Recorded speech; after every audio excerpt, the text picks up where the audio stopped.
गोलीय दर्पण की वक्रता, त्रिज्या तथा फोकस दूरी में संबंध स्थापित करें, है ना। तो देखिए गोलीय दर्पण कितने प्रकार के पढ़ाया गया आपको? 2 प्रकार के। कौन कौन? अवतल दर्पण और उत्तल दर्पण, है ना, यानी कनकेव मिरर और कन्वेक्स मिरर। क्लियर है यहाँ तक? हाँ, तो इसमें आप यहाँ पे दोनों दर्पण में आपको पढ़ना होगा, ठीक है। तो आज आप लोग को जो है सबसे पहले अवतल दर्पण में पढ़ा दिया जा रहा है और फिर बाद में किस में पढ़ाएंगे हम? उत्तल दर्पण में, ठीक है। तो एक सबसे पहले हम लोग क्या करेंगे, यहाँ पे अवतल दर्पण बनाने का पहले प्रयास करेंगे, ठीक है।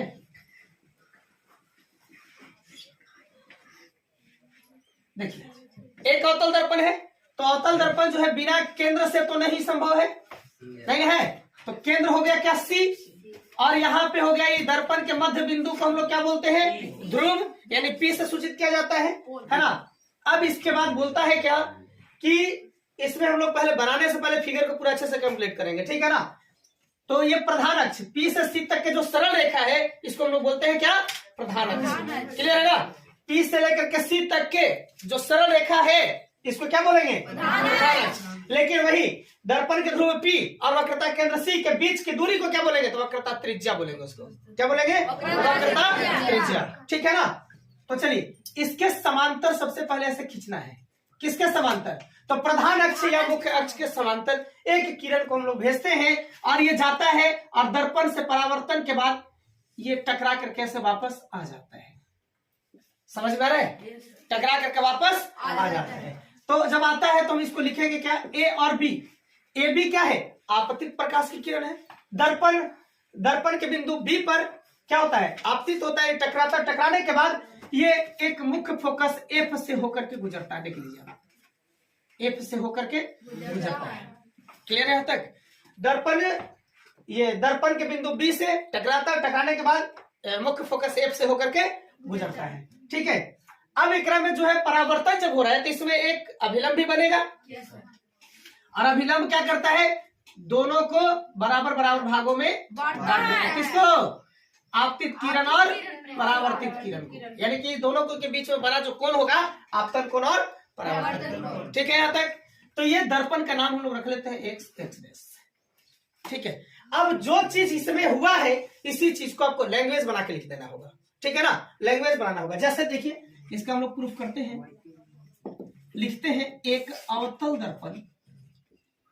एक अवतल दर्पण क्या है? एक्स डैश है, आपको पढ़ाया गया होगा दर्पण का द्वारा, है ना। तो एक अवतल दर्पण क्या है? एक्स डैश है, जिसका इसमें प्रधान अक्ष क्या है बताइए? जिसका प्रधान अक्ष क्या है? पीसी। देख लीजिए प्रधान अक्ष पी से सी तक, कोई दिक्कत है? प्रधान अक्ष पीसी है। अब इसी में लिखेंगे क्या? प्रधान अक्ष के समांतर, प्रधान अक्ष के समांतर और निकट आपतित प्रकाश की किरण,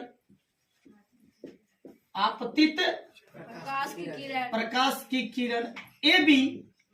देखिए ए बी हमारा क्या है? ये आपतित प्रकाश की किरण है दर्पण पे, है कि नहीं? किरण ए बी दर्पण के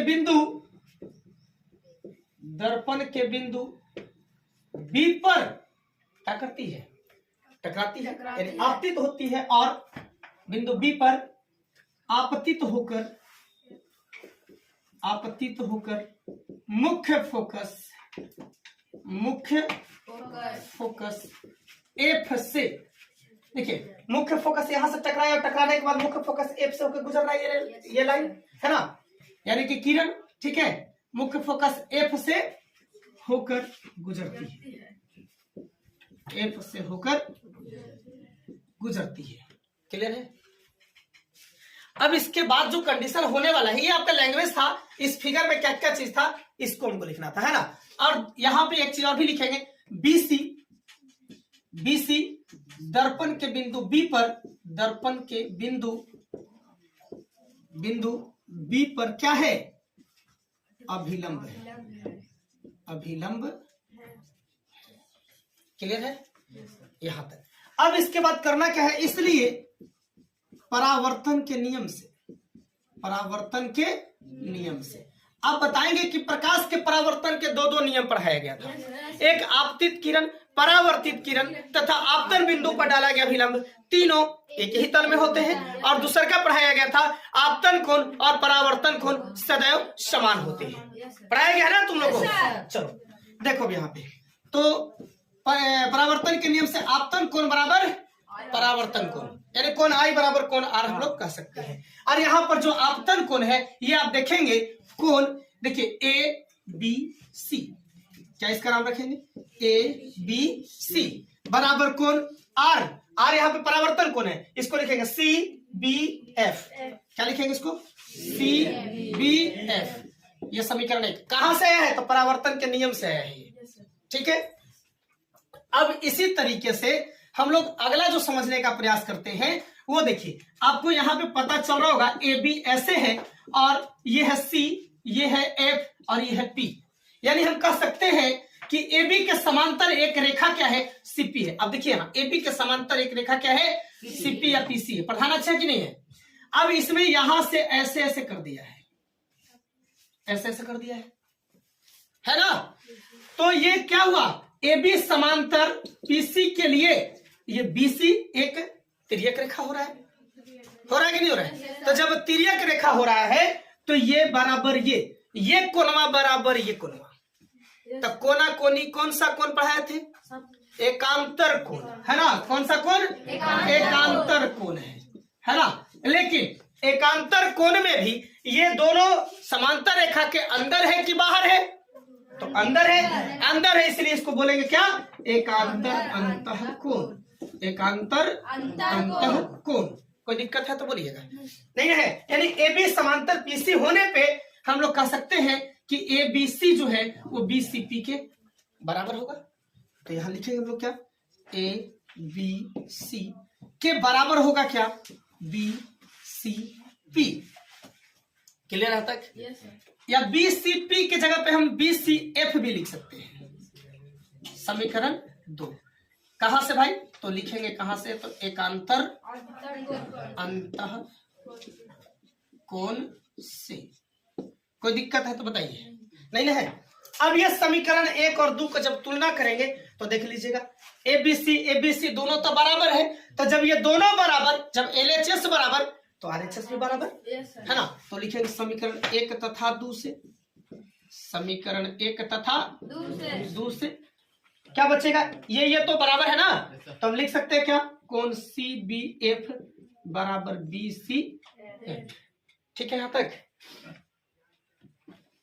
देखिए अब ये जब दो कोण बराबर हुआ, तो ये छोटा सा आपको त्रिभुज नजर आ रहा होगा, देखिएगा ऐसे, ये ऐसे देख लीजिए, ये त्रिभुज नजर आ रहा होगा। यहाँ है बी, इसका नाम है सी, इसका नाम है एफ, ठीक है ना। अब इसमें आप देखिएगा क्या बोला है, सी बी एफ यानी कोण बी, ये वाला कोण है, ठीक है। और एक बोला बी सी एफ यानी कि ये वाला कोण है, देख लीजिए बीच वाला के ही कोण बोलते हैं हम लोग। तो यहाँ पर क्या हुआ, ये दो कोण बराबर है, तो याद रखेंगे जब दो कोण बराबर है तो दो भुजाएं भी बराबर होंगी, ठीक है ना। तो देखिए इसके सामने का भुजा ये और इसके सामने का भुजा ये दोनों भुजाएं आपस में बराबर होते हैं। कौन सा त्रिभुज में, तो समद्विबाहु त्रिभुज का ये गुण है, याद रखेंगे आप लोग, है ना।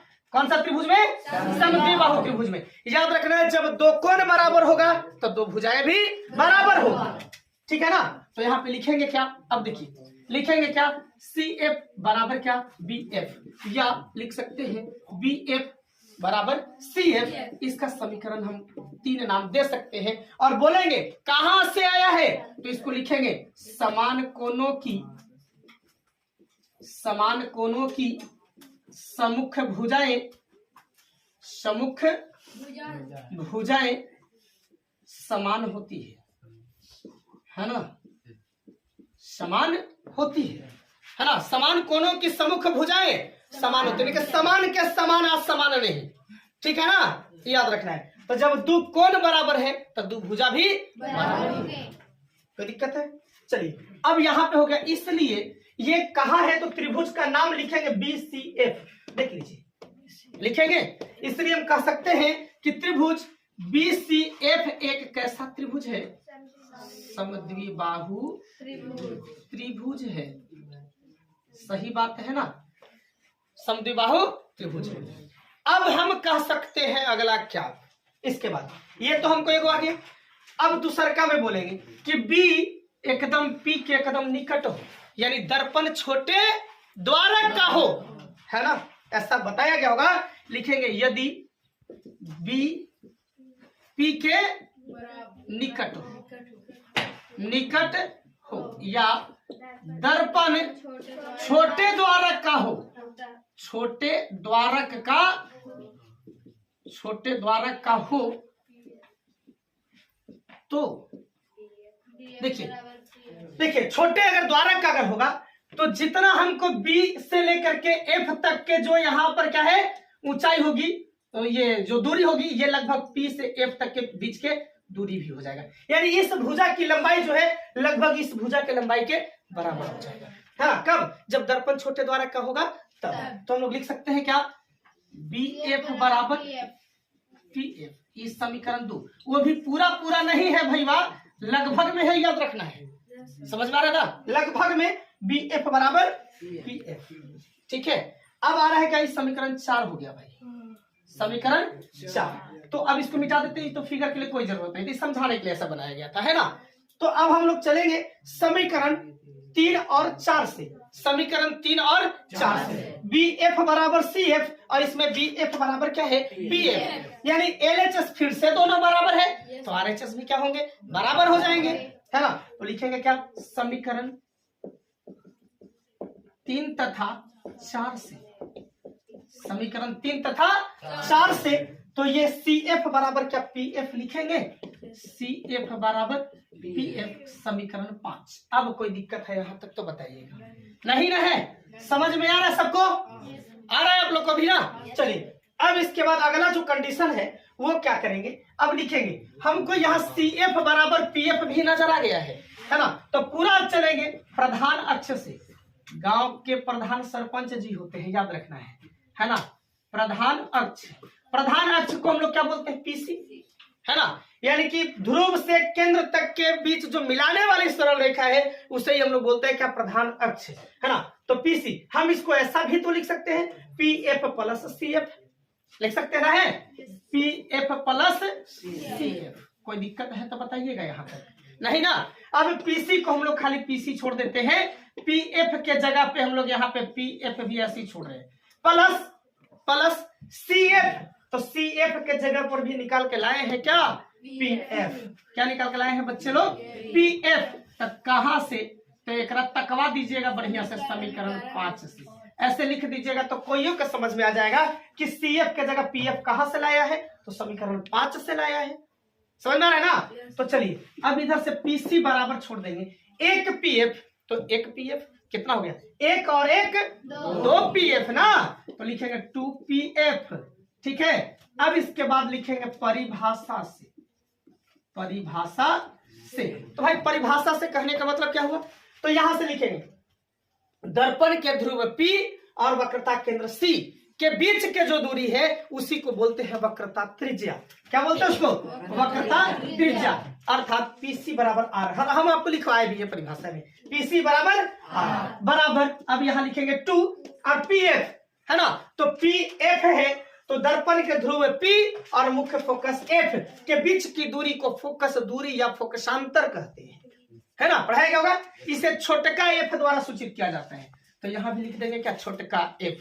यही आपको सिद्ध करना था, है ना। ये, या हम लोग इसको ऐसे भी कह सकते हैं कि यहां से अगर F का अगर वैल्यू निकालेंगे तो R और गुना में है तो क्या हो जाएगा, ये भागा में। यही आपको सिद्ध करना था, ठीक है ना। लेकिन हम कह सकते हैं क्या चीज, कि गोलीय दर्पण की वक्रता त्रिज्या, R से हम लोग किसको सूचित कर रहे थे, वक्रता त्रिज्या को, है ना। वक्रता त्रिज्या फोकस दूरी की क्या है, F में 2 से गुना कर दिया है, इसीलिए बोलेंगे क्या चीज, दुगुनी होती है। समझ में आया। या हम ऐसे भी लिख सकते हैं, या गोलीय दर्पण की फोकस दूरी है ना, वक्रता त्रिज्या की आधी होती है।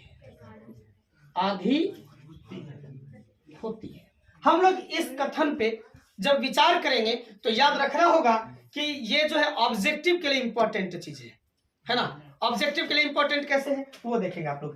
कहता है वहां पे ऑब्जेक्टिव आपको दे देगा, बोलेगा गोलीय दर्पण की वक्रता त्रिज्या फोकस दूरी की कितनी होती है, तो यहाँ बोलेंगे क्या, वक्रता त्रिज्या। पहले आर जब बोला है तो फोकस दूरी की दुगनी होगी, है ना, ये संबंध याद करके जाएंगे आप लोग, है ना। और दूसरे में अगर पूछता है कि गोलीय दर्पण की फोकस दूरी उसकी वक्रता त्रिज्या की कितनी होती है, तो आंसर क्या देंगे, आधी, है ना। और ऑब्जेक्टिव के लिए बहुत इंपॉर्टेंट है ना। और ये जो पूरा सिद्ध हुआ है ना, इसको सब्जेक्टिव के लिए 5 नंबर के लिए इंपॉर्टेंट है, ठीक है।